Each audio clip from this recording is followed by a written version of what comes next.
The night pressed down like a heavy blanket, broken only by the distant drone of city traffic and the occasional flicker of a dying street lamp. The alley smelled of rain-soaked concrete and dust, shadows stretching long and sinister against the brick walls. That's when Daniel heard a voice that made his blood run cold, trembling, sharp, raw with fear and anger. 3 men moved around her, circling like predators, their laughter slicing through the darkness like knives. And then he saw her clear as day. Stiletto heels glinting, a tailored suit that screamed power, eyes burning with defiance. She wasn't just any woman. She was someone who commanded rooms, someone who could bend the world with a glance. But here, in this alley, surrounded, even her strength seemed fragile. Daniel felt a tightness in his chest, memories crashing in. His daughter Lily's small voice asking him years ago, "Daddy, will you always protect me?" And he had sworn with every fiber of his being that he would. She wasn't here, but the same fire surged within him. He stepped forward, heart pounding, voice cutting through the night, calm yet unyielding. Leave her alone.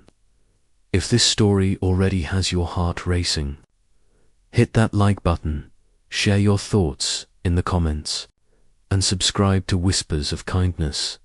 You won't want to miss what comes next.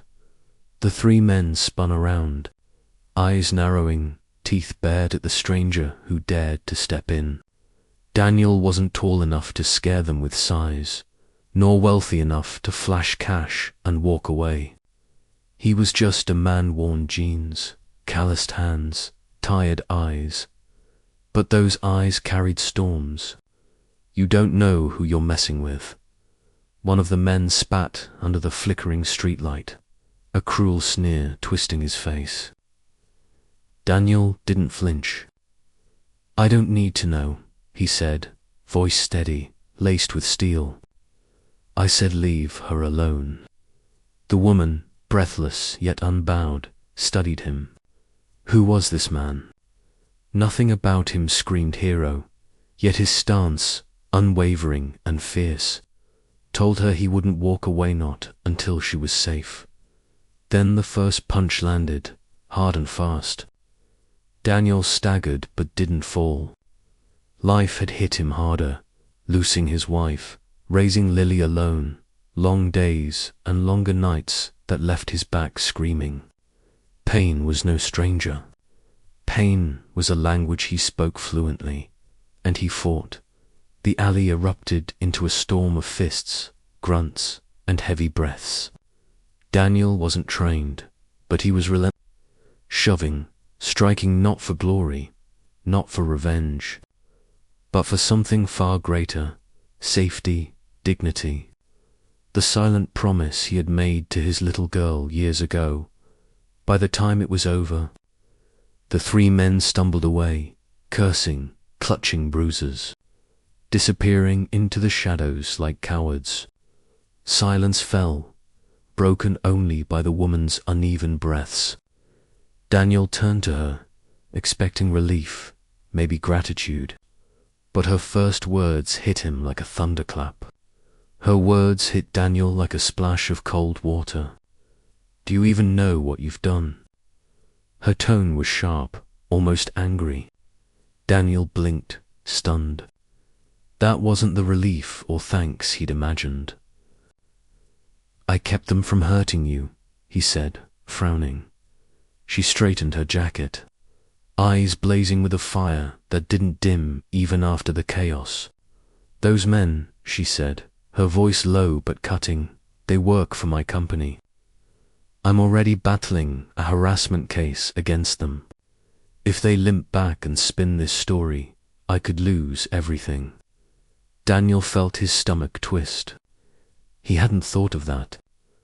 All he'd thought about was keeping her safe. Next time, she snapped, her heels clicking sharply against the wet pavement as she stormed past him. "Don't play hero when you don't understand the cost." Daniel was left standing in the alley, blood on his lip, confusion heavy in his chest. For days, he couldn't shake her words. Had he been wrong to step in? Should he have turned away like so many did when confronted with someone else's pain? The question weighed on him like a stone in his pocket, even as he tucked Lily into bed, even as he scrubbed dishes late into the night. But fate has a way of circling back. A week later, Daniel walked into the corporate building where he cleaned floors at night. The polished glass walls towered above him, reflecting a world that never paused for men like him. He swiped his ID, pushed his cleaning cart, and began his rounds. And then he saw her, Claire Bennett, the CEO, standing in the lobby, fierce as ever in her tailored suit. Their eyes locked, and for a long, heavy moment, neither moved. She walked toward him, heels echoing on the marble. "You work here?" she asked, incredulous. Daniel nodded slowly, unsure if he was ready for what came next. "Yeah." "Nights pay the bills," Daniel said, shrugging. Claire studied him, trying to reconcile the man she'd seen fighting for her in the alley with the janitor before her. Slowly, her expression softened, just a fraction. "I wasn't fair to you," she admitted quietly. "That night, I was scared, not just of them, but of everything I could lose, and you.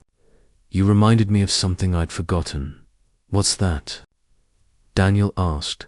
"That there are still people in this world who act out of kindness, not calculation," she said, a trace of wonder in her voice.